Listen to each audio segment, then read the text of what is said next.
Criterios. Una entrevista de Mix de Medios.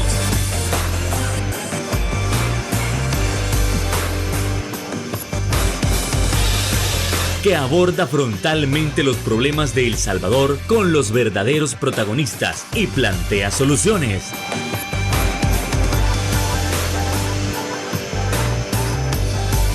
Criterios. Hola, ¿qué tal? Muy buenas noches, sean todos y cada uno de ustedes bienvenidos a una nueva emisión aquí en Criterios, en este 9 de mayo, antesala para el Día de las Madres. ¿Qué tal? ¿Cómo está? Muchas gracias por sintonizarnos, muchas gracias por seguir Criterios para tocar esos temas tan importantes de nación. Y es que, como ustedes saben, desde la semana pasada se viene tocando un tema sumamente delicado, como es la reforma al artículo 248. Y uno se preguntará, bueno, pero ¿qué tan legal puede ser reformar este artículo que contiene cláusulas pétreas, a pesar que los diputados de la Asamblea mencionan, es que miren, no se va a tocar ninguna cláusula pétrea, esas siempre se van a mantener? Y además, no habérselo propuesto a la población de cualquier manera permite que este sea un movimiento ético, que este sea un movimiento de igual manera estratégico y también legítimo, ya que se habla que el pueblo lo pedía. Bueno, eso y más esta noche lo estaremos abordando con nuestro invitado especial. Estamos hablando del abogado constitucionalista Enrique Anaya. ¿Qué tal? Muy buenas noches, encantado que nos pueda estar acompañando. Gracias, buenas noches. Pues muchísimas gracias por la invitación, pues para poder charlar sobre ese tema que realmente es de gran impacto y que debería ser de interés de la población. Muchísimas gracias por estarnos acompañando. Sabemos que es la persona idónea para poder analizar esta perspectiva, no desde la idea política, sino desde la base legal como tal. Ahora, empecemos. Ese primer punto de que los diputados en su campaña jamás propusieron la reforma constitucional, bajo el punto de vista ético, ¿es permitido? ¿Es correcto? Por favor. Gracias. No, definitivamente, digamos, hacer el primer paso, que fue el acuerdo de reforma constitucional del 29 de abril, definitivamente es totalmente antidemocrático. Y lo acabas de señalar muy bien, porque en ningún momento se le planteó a la población en las elecciones que se llevaron a cabo el 3 de marzo que era la intención, ¿no?, de intentar reformar la Constitución. Entonces, por lo tanto, la población no se ha pronunciado sobre ese tema. Y es que no se trata, y aquí hay que ser muy preciso, no se trata de hablar de reformar la Constitución como un tema abstracto. Ya vamos a reformar la Constitución, la vamos a cambiar, todo. No. ¿Qué es la reforma que se quiere hacer? Y veamos que inclusive después de las elecciones, el Partido Nuevas Ideas, a través de algunas diputadas, a través de incluso del mismo presidente de la Asamblea, decía, no está dentro de los planes de Nuevas Ideas aprobar una reforma a la Constitución. Lo dijeron inclusive después de las elecciones. Y por eso fue totalmente sorpresivo que el 29 de abril se presentara la reforma que se presentó. Se esperaba, digamos, en el ambiente, no tanto político como jurídico, social, que seguramente iban a haber algunas reformas. Pero no se sabía cuál era, porque lo han mantenido escondido. Y yo creo que ni siquiera ellos mismos, inclusive con franqueza, vamos a ver, de los 10 diputados, sí, porque es una exigencia constitucional que la iniciativa de reforma constitucional se debe presentar al menos por 10 diputados. De los 10 diputados que firmaron la iniciativa, con franqueza, pues quizás 1 y medio habrá leído las 23 páginas. Y puedo apostar que de las 66 personas que apoyaron el botón para acordar la reforma, creo que lo máximo 2 personas, 3 personas habrán leído el documento. Se los han llevado así. Para los mismos diputados de Nuevas Ideas, estoy convencido que fue una sorpresa, ¿no? Como fue, así como empezaron, ¿no?, el 1 de mayo del 2021, cuando destituyeron o cesaron a los magistrados de la Sala de lo Constitucional y al fiscal general de la República, que ahora los líderes de Nuevas Ideas, ex líderes de Nuevas Ideas, dicen, es que solamente como 3 personas, el presidente, la vicepresidenta y el jefe de fracción sabían qué es lo que íbamos a presentar. Apuesto que sucedió lo mismo. Así que no, es totalmente antidemocrático. Es contrario a la ética social presentar reformas, aprobar reformas que no le han sido presentadas al pueblo. Entiendo que también eso es prohibido después de las elecciones y antes de la toma presidencial, según entiendo. No, antes de la toma legislativa. Ah, ok. Sí, sí. La toma legislativa hasta el 1 de mayo. En efecto, mira, es que, veamos, ¿cuál es el mecanismo actual para reformar la Constitución? Necesitan intervenir dos legislaturas. Una acuerda la reforma con mayoría simple y la siguiente legislatura debe de ratificarla con mayoría de 2/3. Ese es el régimen que todavía sigue vigente. Como una primero debe acordarla y la otra debe ratificarla, lo que hicieron el 29 de abril es un mecanismo adicional, pero en realidad lo cambia todo. A veces el procedimiento es el fondo, ¿no? Sí, sí. A veces la forma es el fondo. ¿Cuál es la reforma? Que dicen que además que existe la opción que la siguiente legislatura pueda ratificar, la nueva opción es que la misma legislatura, con una mayoría de 4/5, de 3/4, con una mayoría de 3/4, la puede ratificar. 45 serían ahora. Sí, 45, así es. Pero daba igual, le podrían haber puesto 9 décimos, porque 9 décimos hubieran sido 54. Y el Partido Nuevas Ideas tiene 54 diputados, ¿no? Entonces hubiera dado igual. Sí, sí. ¿A qué es lo que conduce esta situación? Es que en realidad, y estoy convencido, que indicaría que la próxima legislatura, si esto que se aprobó el 29 se llega a ratificar, significaría que la Constitución se puede cambiar no en un día, en una mañana o en media mañana. ¿Por qué? Porque suponte llegan 10 diputados, firman un papel y van a decir que demos esta reforma, la presentan a las 9 de la mañana en un día de plenaria. ¿Con dispensa de trámite también? Con dispensa de trámite, por supuesto. Se lleva a la sesión plenaria. A las 10 de la mañana la están acordando o aprobando la reforma. Hacen un break para irse a tomar un cafecito de las 10 de la mañana con su pan dulce. Y a las 11 de la mañana la están ratificando. La reforma, entonces, o sea, es una cosa, vamos a ver, de locura, porque puede cambiar la Constitución en una mañana. Y no me extrañaría que eso pudiera pasar, pero además de eso, significaría que ellos mismos, sí, suponte, dirían, nos quedó mal. A la semana siguiente, o 15 días después, o al mes siguiente, hicimos la reforma, pero nos quedó mal. Volvamos a modificar el artículo que nosotros mismos reformamos. O sea, puede cambiarse tantas veces ellos así decidan, incluso en una misma semana. Sí, impunidad. Sí, y es más, y el presidente, el 30 de abril, el presidente de la Asamblea le preguntaron en una entrevista televisiva y le dijeron, ¿pueden cambiar todo? Sí, cuando quieran, sí.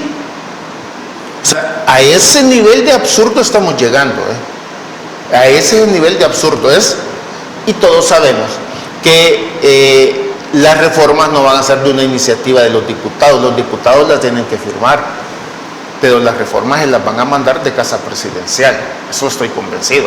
Inclusive ese papel que les mandaron ahora intentando justificar la reforma, la iniciativa tiene 23 páginas.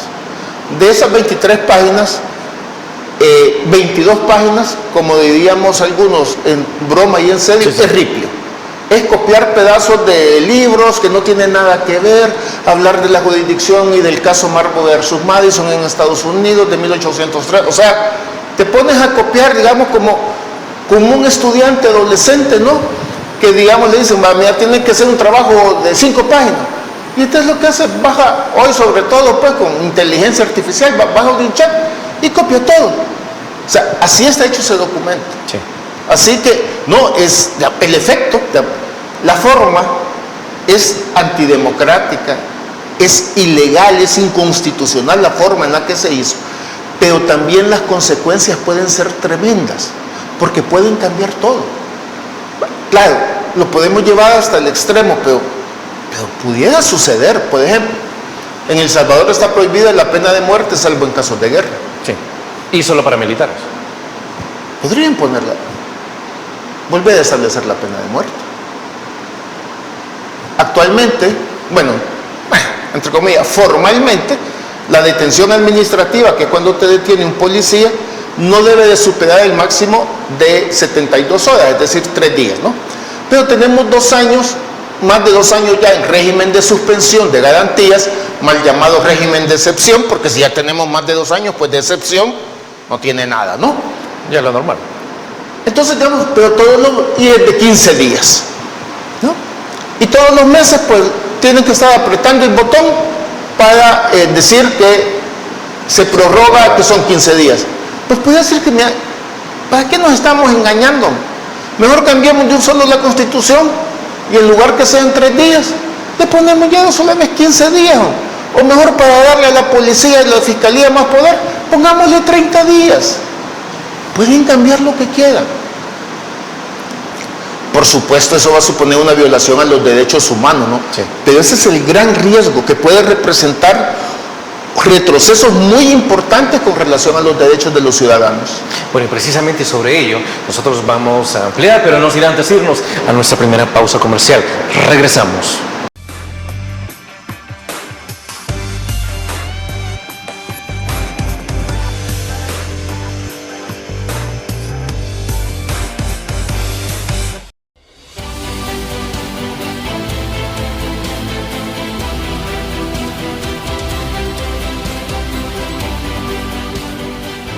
Nuestro compromiso, nuestra pasión, son algunas de las cosas que nos caracterizan como salvadoreños. Farmacia La Buena, la farmacia de todos.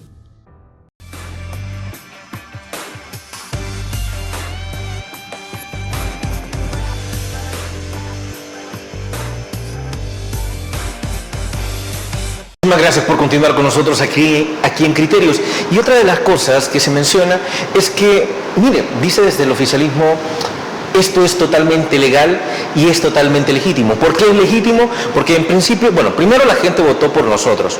Segundo, la gente lo pedía. Tercero, en territorio nos lo decían de que era urgente esa reforma constitucional. Entonces, por tanto, no hay que hablar de legalidad, sino que hay que hablar de legitimidad. ¿Qué tanta razón tienen? Por favor. Gracias. Mira, no, yo creo que el primer elemento para la legitimidad es que he cumplido con las formas legales. Sí. Porque si no, digamos, el acto, así fue un acto súper bondadoso. Así fue un acto súper bondadoso, pero necesita de que se cumplan las formas legales, porque si no también ahí estoy violando la ley. No, definitivamente no se planteó durante el proceso electoral que concluyó, el legislativo que concluyó el 3 de marzo, en ningún momento se planteó una reforma del 248. Así que eso que se les haya ofrecido al pueblo es mentira. Entonces, el pueblo lo ha pedido. Pues yo no he visto que se haya hecho un plebiscito o un referéndum para preguntarle al pueblo, ¿quiere usted que reformemos el 248 de la Constitución en este sentido? Es más, se llega a estos absurdos. El todavía vicepresidente Félix Ulloa en una entrevista dijo que sí, dijo que a él dijo en las reuniones que él había tenido a puertas cerradas, se lo habían pedido. Vaya, digo. ¿Puertas cerradas con quién? Pues no lo sé. Él dijo con algunos grupos, no, porque a puertas cerradas con el pueblo, pues no nos cabe ni en el estadio, ¿no? Ni en el nuevo que va a regalar China. No, es un absurdo. ¿Entonces qué? Y si yo me reúno con él, mira, ¿qué? En la carnita del fin de semana, el sábado, me dice, ¿por qué no le cambiamos esto a la Constitución? Sí, va. Después, sí, el pueblo nos lo pidió, claro, yo soy pueblo, pero pueblo no solamente es una persona, ni es un grupo, hay que debatirlo. Entonces, por supuesto que no hay forma de decir si el pueblo lo pidió o no lo pidió. Así que es totalmente falso, pero sobre todo, insisto, además de incumplir la forma, incumple el fondo. Es peligrosísimo lo que se ha hecho. Y es que quiero señalar, mira, si lo vemos desde la perspectiva jurídica, este primer paso de reforma contiene al menos 5 o 6 violaciones. Primero, la Asamblea Legislativa no es competente para reformar el 248 porque es una cláusula pétrea. Una cláusula pétrea, distinto a lo que piensan, aunque el nombre suene así, no significa que no se pueda cambiar, solamente que únicamente lo puede cambiar el poder constituyente. ¿Entiendes? O sea, la gente dice, erróneamente dice, ¿y por qué ponen cláusulas pétreas? ¿Eso significa que entonces el pueblo deja de ser soberano? No. La soberanía siempre se conserva en el pueblo, pero hay reglas. La Asamblea Legislativa solamente puede hacer reformas, pero las cláusulas pétreas o intangibles, que significa no se puede cambiar, lo que quiere decir es que únicamente lo puede cambiar una Asamblea Constituyente, no la Asamblea Legislativa. 2, se violó todo el procedimiento de reforma constitucional. No se planteó previamente, digamos, durante la campaña electoral. Se aprobó hasta después que estaban las elecciones legislativas de modo sorpresivo. Y punto 3, también hay un uso abusivo de la dispensa de trámite.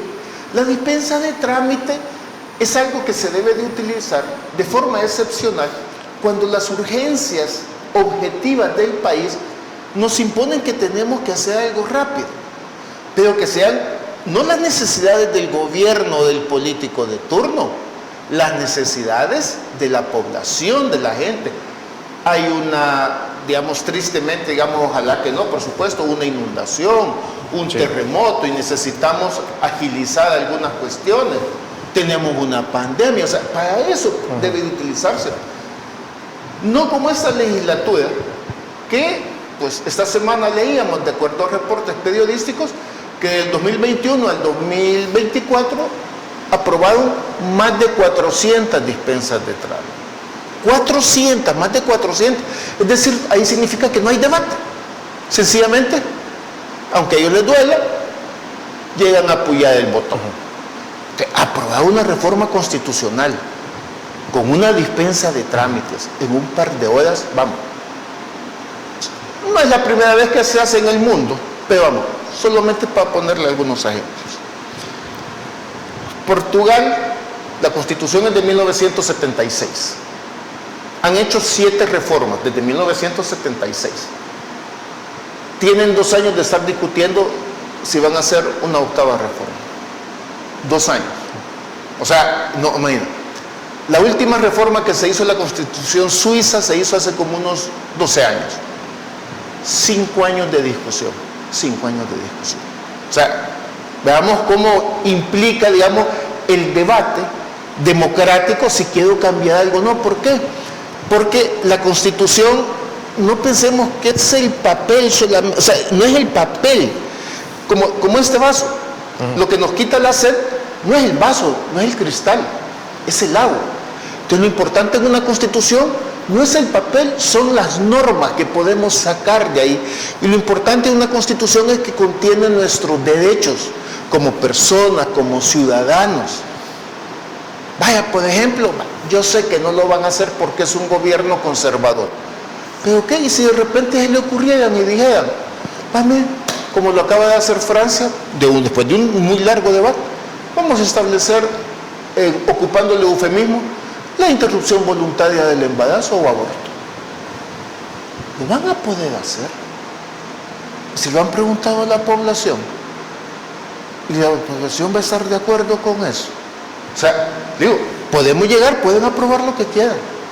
Entonces puede ser muy peligroso. Digo, esas 3 violaciones constitucionales, falta de competencia, violación al proceso de reforma constitucional y el uso abusivo de la dispensa de trámite, nos demuestra que solo desde forma ya, ese primer paso en la reforma constitucional del 248 es totalmente una aberración.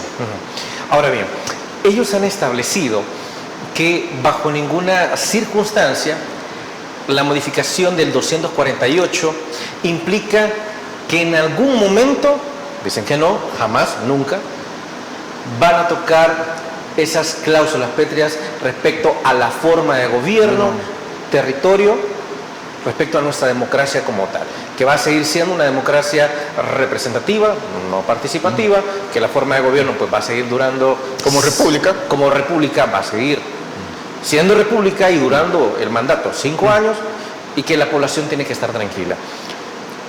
Pero hay que ir más allá, porque tal vez en la próxima puede decir, bueno, pero tal vez la Constitución dice que no, pero el pueblo dice que sí.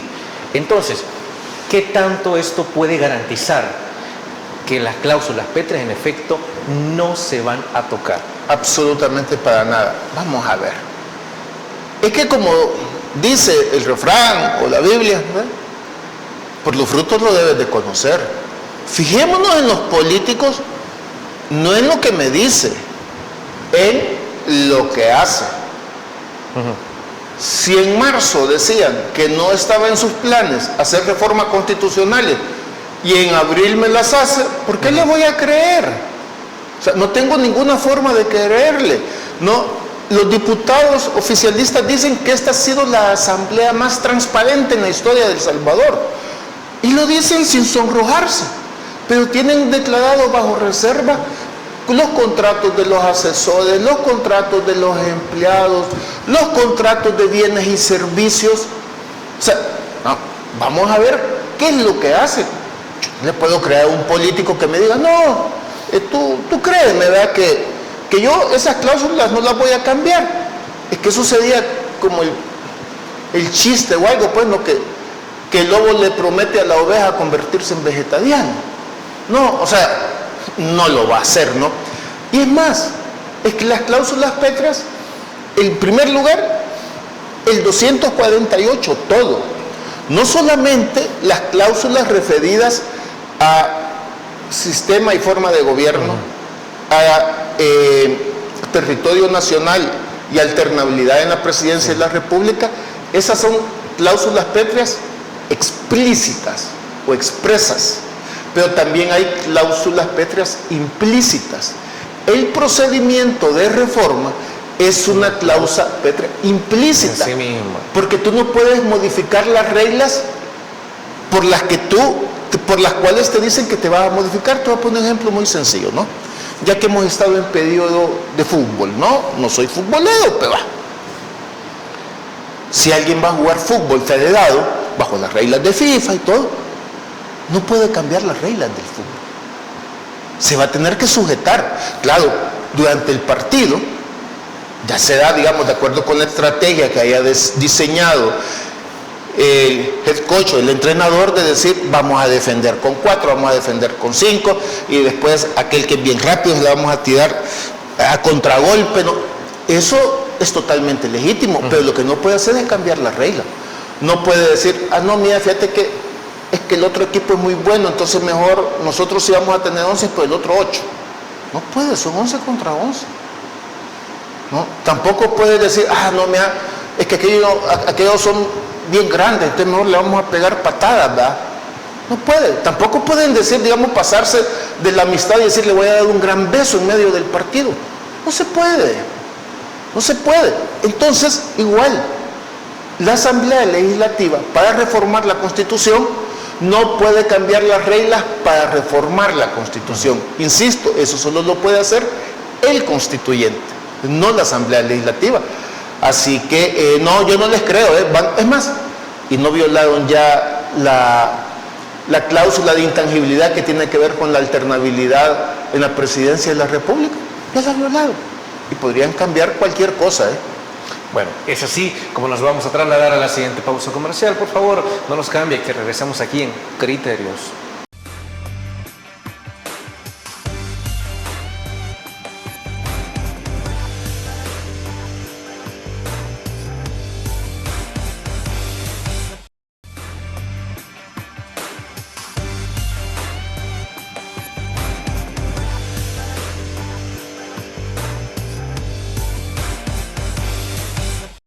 Esto de la modificación y la reforma del artículo 248 ha generado mucha polémica. Para muchos es bueno, para otros es totalmente incorrecto. Pero recordemos también que hace un par de años el vicepresidente de la República, Félix Ulloa, había presentado un proyecto, un borrador de una reforma constitucional. Pero en ese proyecto, ¿será que ya se contemplaba la modificación de este artículo? Enrique Anaya. Gracias. Sí, mira, precisamente el 15 de septiembre del 2021, Félix le presentó a Bukele un borrador anteproyecto de reforma constitucional, ¿no? No voy a entrar al fondo del proyecto porque en realidad no es un proyecto de reforma el 85% de la Constitución, o sea, tal. Pero entonces para eso mejor que convoquen a una constituyente y que sea otra constitución. Así es, pues, por supuesto. No, pero además de eso, dentro de la lógica muy extraña que maneja Félix, dijo que el presidente lo decidiera. Yo apuesto, o sea, no tengo pruebas, pero no tengo ninguna duda que después en la noche que Félix le entregó a Bukele el proyecto, lo agarró Bukele, se fue Félix y lo aventó a la basura. Estoy convencido que don Bukele no ha leído ese documento para nada. Pero además de eso, dos cosas, mira. Uno, en primer lugar, sí se contemplaba ahí la posibilidad de reforma del 248, pero con una característica, e inclusive contemplaba la posibilidad que una misma legislatura ratificara la reforma, pero con una cosa muy importante: darle participación al pueblo. ¿Cuál era el modelo, el proyecto de Félix?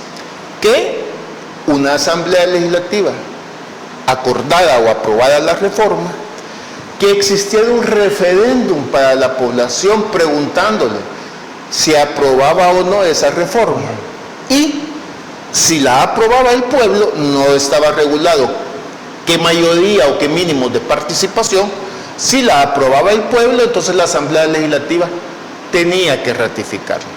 Pero entonces vemos que sí tenía un carácter de referéndum en medio, participación popular, y eso es lo que nos está quitando la reforma que quieren hacer al 248. ¿Por qué? Porque el hecho que existan dos legislaturas, la intención, y que la reforma se presente antes y que no se pueda hacer después de las elecciones, ¿cuál es la intención del constituyente? Y está clarísimo. Y además de eso hay al menos dos sentencias de la Sala de lo Constitucional, cuando teníamos Sala Constitucional, que lo dijo. Es que en medio de esas dos legislaturas la población se pueda pronunciar sobre la reforma. Esa es la intención, que intervengan dos legislaturas. Entonces, ese es otro motivo de inconstitucionalidad de este proyecto de reforma constitucional, porque es una regresión de los derechos, nos está quitando la oportunidad que los ciudadanos nos pudiéramos pronunciar. Así que ni Félix se había atrevido a plantear una reforma como la que se aprobó el 29.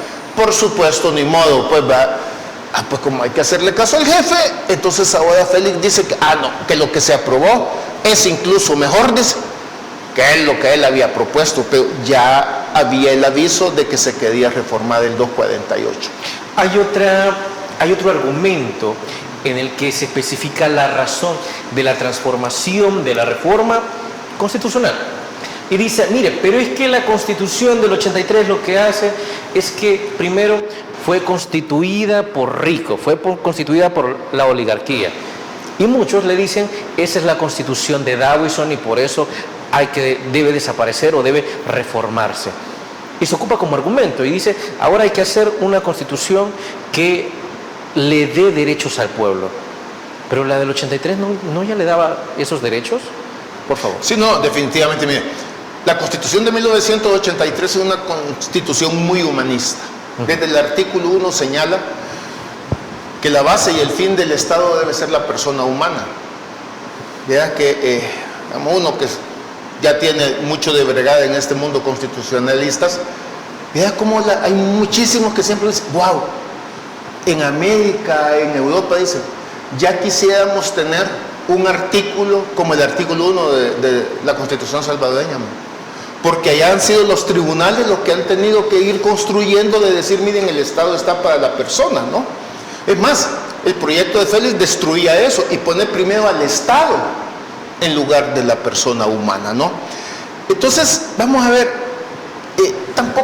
este discurso de que la de Dawson y que se hizo durante la guerra, si lo que hay que ver es el producto, eso es falso que sea de Dawson.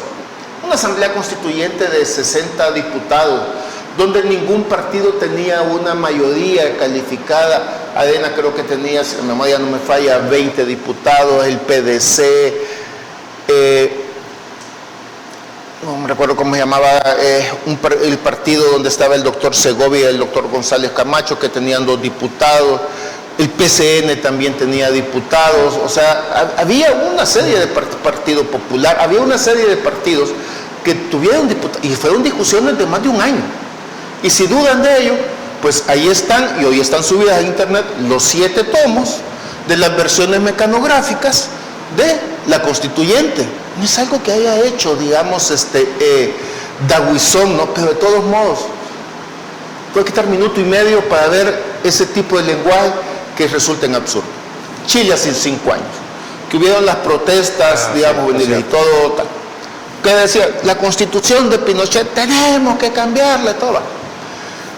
En un ejercicio muy democrático en Chile, ya bajo el presidente Piñera, dijeron, bueno, si la gente realmente pide, hagamos, en unanimidad con todos los partidos políticos, dijeron, bueno, vamos a hacer un proyecto para preguntarle al pueblo. ¿Cuál fue la primera pregunta? ¿Quiere que le cambiemos? ¿Quiere que se cambie la Constitución? 70% del pueblo dijo sí. Segunda pregunta, ¿quiere que la nueva Constitución la haga una convención constituyente, lo que aquí sería la Asamblea Constituyente, o la misma Asamblea? No, una convención constituyente. Eligen la convención constituyente, hacen un proyecto de constitución y la vuelven a llevar y la presentan al pueblo. Este es el proyecto de constitución, ¿lo aprueba? No. Entonces seguimos con la misma. Sí, me acuerdo que los amigos chilenos me decían, no sabemos qué hacer, no sabemos, porque el pueblo dijo que quería una nueva, se le presenta una nueva y dice no. Bueno, intentémoslo otra vez, dijeron. Vuelven a elegir otra convención constituyente, ahora gana la derecha. Hacen otro proyecto de constitución, se la presentan al pueblo otra vez. ¿Aprueba este proyecto de constitución? No. El pueblo dijo que era una nueva, pero 2 proyectos le dijeron no. Entonces el presidente Boric ya dijo, mire, el proceso constituyente chileno se acabó. Después de 4 años, con protestas sociales, millones de dólares gastados en plebiscitos, en convocar, en estarle pagando a los constituyentes y todo, después volverse a montar los referéndums para saber si aprobaba o no. ¿Cuál es la constitución que tiene Chile? La misma de los años 80. La denominada Constitución de Pinochet. Lo mismo. O sea, veamos, o sea, los pueblos somos muy variables, ¿va? Los pueblos somos muy, como dice la canción, ¿no? Disculpa la comparación, ¿va? ¿Cómo se llama? La dona de móviles, ¿no? Entonces aquí, el pueblo de móviles, ¿no? El pueblo es muy variable. Así que no, mira, es que de todos modos, ¿sabes? Hay que entender algo. La gente no pide cambiar la Constitución, ¿no? Y hay que pensar algo. Cambiar una Constitución no modifica la vida. No. Mira, para poder modificar y afrontar los grandes problemas del país, lo que necesitamos son buenas leyes, que no estar modificando la Constitución cada rato, buenas leyes, pero sobre todo políticas públicas eficientes, eficaces y bien financiadas. Eso es lo que necesitamos. No estar poniendo, si yo puedo poner en la Constitución cualquier cosa. Por ejemplo, durante el segundo periodo de Correa, había un Ministerio de la Felicidad en Ecuador. ¿Eso automático convirtió a los ecuatorianos, a todos, en personas rebosantemente felices? No. Hay que tener políticas públicas de salud, de educación, de vivienda, de seguridad alimentaria, de medio ambiente.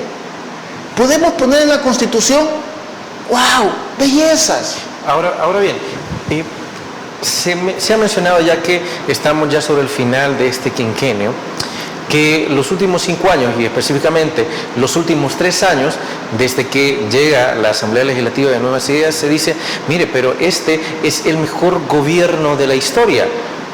Pero ese mejor gobierno de la historia no ha gobernado con esa Constitución del 83. ¿Qué les ha impedido los cambios que han realizado? Pues ya digo, es que en realidad, eso es un mejor gobierno de la historia. Los datos nos niegan eso, pues. Porque ha aumentado el riesgo ambiental, ha aumentado el riesgo de salud, ha aumentado terriblemente la pobreza en El Salvador, así que para mí la calidad, buena o mala calidad de un gobierno se debe medir por datos objetivos y no por propaganda, ¿no? Pero muy bien lo que señalas. Y no con esta Constitución hemos hecho eso. ¿Y entonces en qué te estorba? En nada. Eso sí, puede ser que las reformas que posiblemente se vayan a hacer van a llevar dos objetivos. Uno, reducir derechos de las personas, y dos, hacer reformas a conveniencia del gobierno. Entonces hay una que se especula en el ambiente que viene, que es la reforma al modo de nombramiento de los magistrados del Tribunal Supremo Electoral. ¿Por qué? Y esa le surge, porque el 31 de julio terminan periodo de los 5 magistrados. Pero en el actual esquema, de 5 magistrados, 3 son a propuesta de los partidos, los que quedan en los 3 primeros lugares de la última elección presidencial, y 2 a propuestas de la Corte. Entonces, actualmente por los partidos políticos serían Nuevas Ideas, FMLN y ADELA, y 2 de propone la Corte. Entonces, tengo entendido que por supuesto el gobierno no quiere que dentro del Tribunal Supremo Electoral estén representantes, personas propuestas ni por el FLN ni por ADELA. Porque te imaginas que estos partidos... Que el FMLN pues ya no está tampoco en la Asamblea. Sí, no, pero te imaginas que estos partidos tienen una epifanía como la de San Pablo y dicen, no hombre, vamos a nombrar en el Consejo a una persona capaz, con coraje, valiente, y que va a intervenir. Pues no le va a convenir al gobierno. Sí. Así que posiblemente, tengo entendido, ahí andan circulando 2 propuestas de reforma al modo de nombramiento del Tribunal Supremo Electoral, ¿no? Para poder controlarlo ya sin ningún problema, para poderlo controlar ya al tribunal. Bueno, y es así como nos vamos a trasladar a la siguiente pausa. No nos cambie, regresamos aquí en Criterios.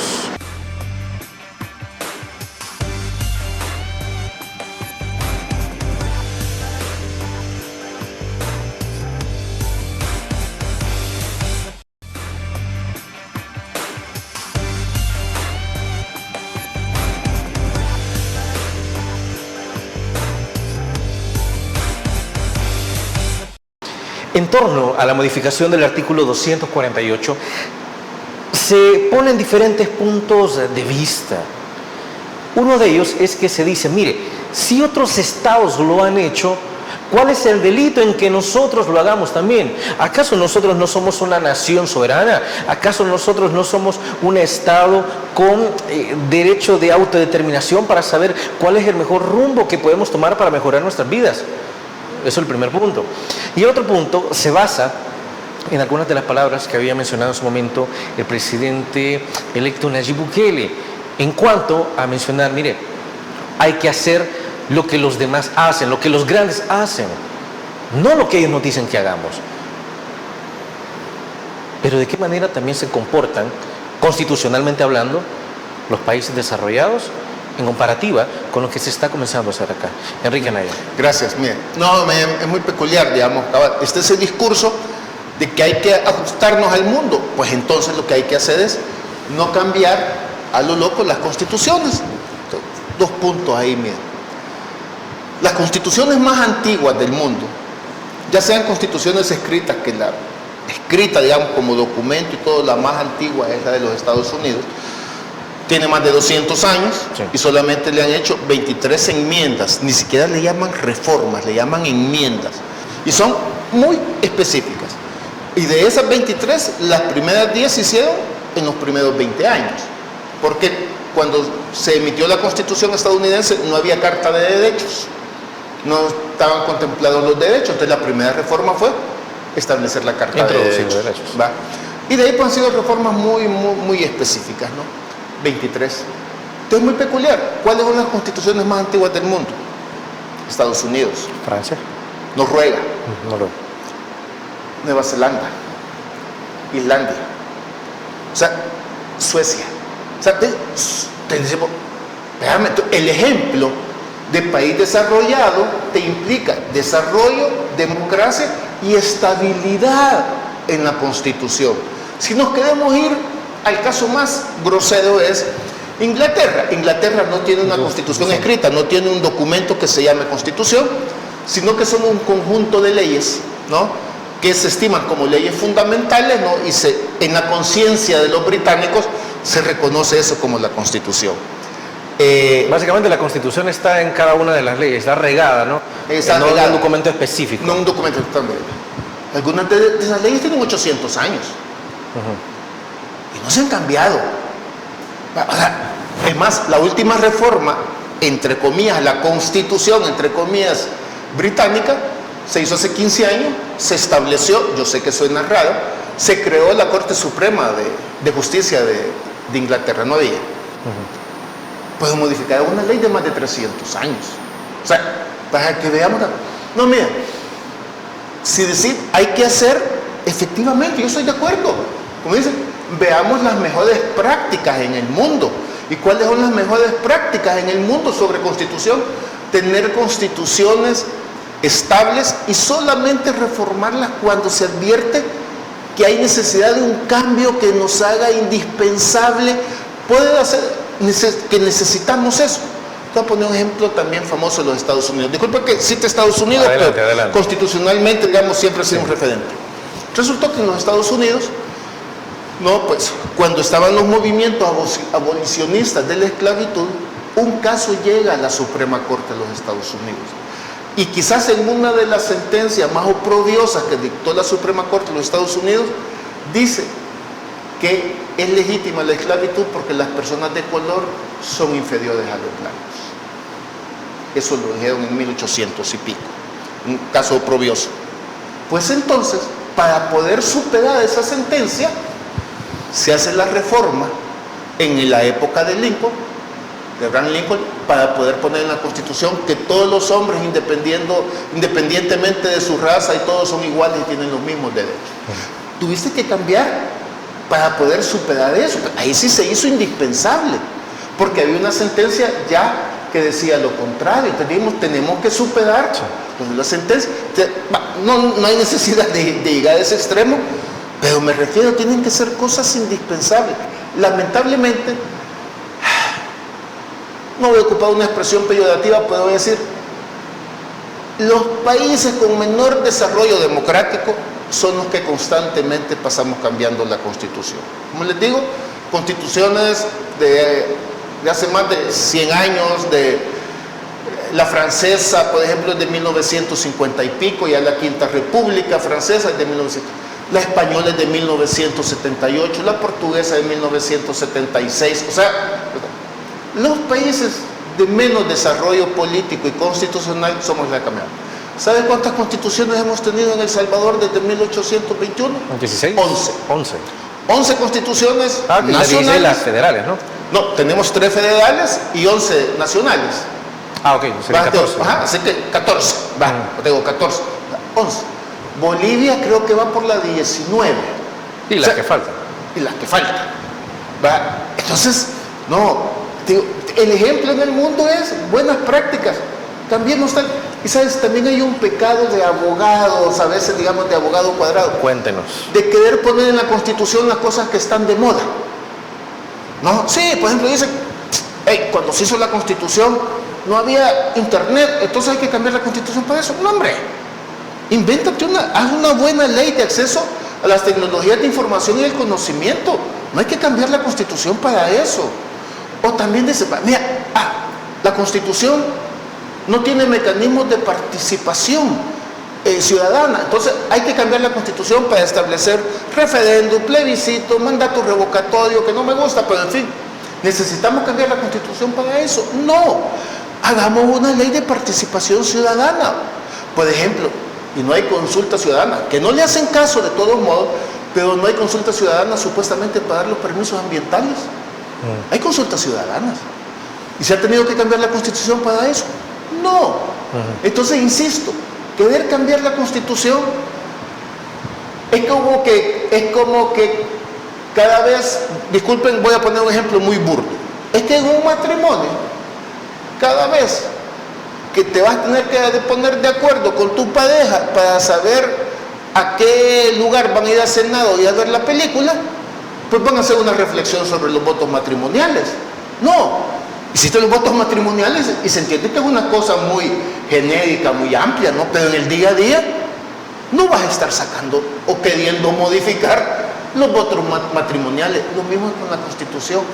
Cambiémosla y no hay que tenerle miedo, pero cuando sea realmente indispensable para cambiarlo. No para querer poner cositas de moda, ¿no? ¿Qué es lo que ha estado queriendo hacer Félix, no?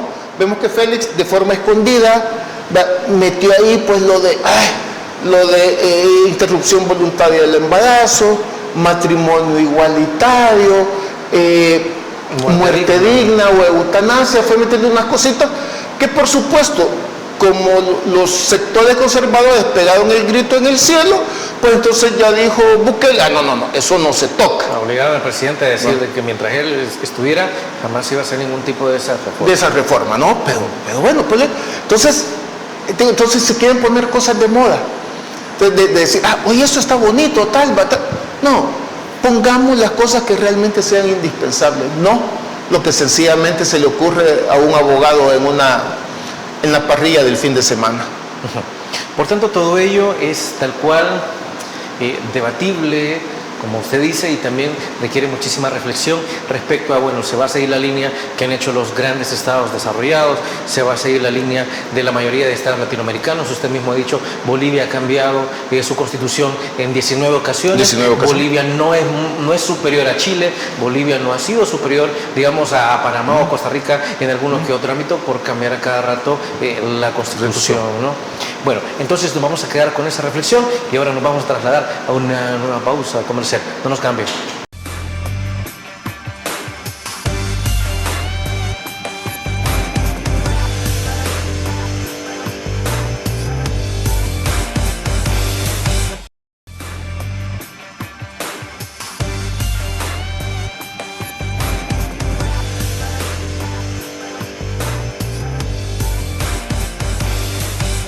Otro punto de analizar es que también se menciona, mire, pero ¿por qué no se va a hacer este tipo de reforma constitucional si ya se hicieron otras reformas de gran magnitud, como por ejemplo la reducción de municipios? Si no hubieron protestas masivas, entonces tampoco lo habrá por una reforma al 248. Enrique Naya. Gracias. No, precisamente, mira, eso nos demuestra que no es necesario la ley de estructuración municipal mal hecha, pésimamente hecha, todo, y lo estamos viendo en la realidad. No significa que no es necesario estar haciendo reformas constitucionales para poder cambiar algunos temas. Por ejemplo, esta acumulación, digamos, reunión de municipios que ahora se llaman distritos y son los municipios.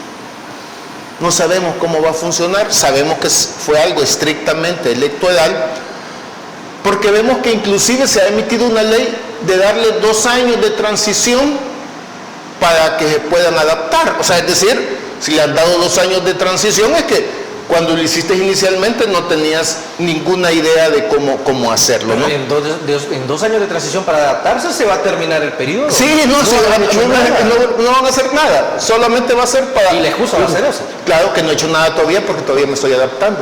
Es que inclusive, te voy a comentar, te imaginas, San Salvador Centro, que incluye ahora, que es un mega municipio, sí, porque es San Salvador, Mexicano, Ayutuxtepeque, Cuscatancingo, Ciudad Delgado.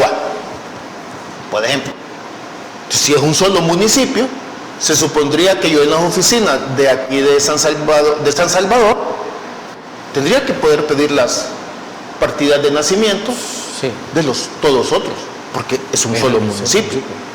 Tendría que valer lo mismo. No va a ser que yo voy a ir a Cuscatancingo, va a pedir una partida de nacimiento, y voy a ir a San Salvador o voy a ir a Ayutuxtepeque, y va a costar diferente si estoy dentro del mismo municipio. Entonces te digo, todavía no se sabe cómo va a funcionar esto. Los impuestos tendrían que ser los mismos, las tasas municipales tendrían que ser las mismas, y actualmente en los ahora distritos son distintas. Entonces, pero eso nos demuestra, ¿no? Entonces, para hacer el cambio de 262 municipios a 44 municipios, hubo que cambiar la Constitución. No hubo que cambiar la Constitución. Lo que yo lamento de eso es que no se hizo una reforma técnica. No, que no se hizo una reforma técnica. Voy a poner un ejemplo típico. Santa Tecla. La han reunido con Comasagua. ¿Qué tiene que ver Santa Tecla con Comasagua? Que me expliquen, pero una ciudad, digamos, un municipio muy urbanizado como Santa Tecla, con Comasagua. Disminuye la diferencia. Que no queda claro tampoco cuáles fueron los criterios de unificación. No, para nada. Y no hubiera, especulo, y no hubiera sido mejor reunir Antiguo Cucatlán con Santa Tecla. Que están a la par, ¿no? Están pegaditos, pero además de eso, están muy urbanizados. Son los dos ahora distritos con el mayor índice de desarrollo humano. Y no convenía, no convenía hacer algo mejor ahí, no. Y a doña Miri, que le han dejado ahí el problema, que ahora, que es la Libertad creo que no, que está Antiguo Cucatlán, Huizúcar, Zaragoza, San José, Villanueva. ¿Qué tiene que ver Antiguo? Yo te apuesto que hay gente de Antiguo Cucatlán que en su vida ha ido a Huizúcar. O sea, entonces, nada. Así que, pues, pero eso nos demuestra, en fin, que para hacer grandes cambios no es necesario estar modificando la Constitución a modas o a capricho del gobernante de turno. Bueno, Enrique Anaya, se nos ha terminado el tiempo, pero no queremos irnos sin antes agradecerle por haber traído sus criterios en torno a esta transformación constitucional y también a la comparativa con otros estados y, bueno, qué es lo que nos depara el futuro también. Y esperamos tenerlo en una próxima ocasión. Muchísimas gracias por la invitación y aquí estamos a la orden. Encantado. Amigos y amigas televidentes, gracias por habernos sintonizado una vez más. Recuerde, el criterio más importante siempre lo tiene usted. Que descanse y que pase una feliz noche. Criterio. Una entrevista de Mix de Medios.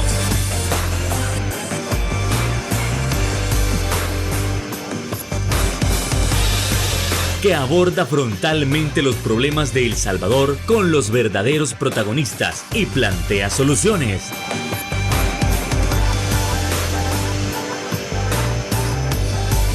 Criterios.